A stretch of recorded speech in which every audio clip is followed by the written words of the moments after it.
Nga muret shekullore të Rozafës, turistët po zbulojnë një nga thesaret më të rëndësishme të trashëgimisë shqiptare. Çdo ditë, qindra vizitor vendas dhe të huaj ngjiten drejt kalas së Shkodrës për të njohur historinë e saj, legjendat që e kanë shoqëruar ndër shekuj dhe për të shijuar një nga panoramat më spektakolare të veriut të Shqipërisë.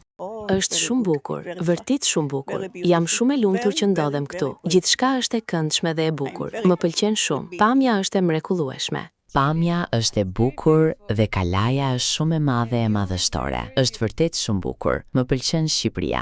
Sigurisht që na pëlqen. Pamja është fantastike dhe prej këtu mund të shohësh të gjithë qytetin.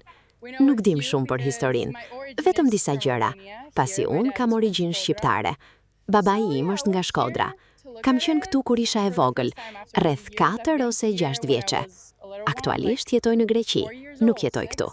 Kjo është hera jone e parë, që vi tashmë si e rritur. Na pëlqen vërtet shumë, e duam këtë vend. Këtu ka shumë gjëra të ndryshme për të parë, ka histori, por edhe qytet dhe shumë çka tjetër. Është e jashtëzakonshme. Kalaja është ruajtur shumë mirë dhe ka një shtrirje tepër të madhe. Në vin nga Katalonja dhe na pëlqejnë shumë kështillat dhe vendet e tilla. Ky është një nga kalat më të ruajtura dhe më të bukura që kemi parë ndonjëherë. Pamja është e pabesueshme, është mahnitse.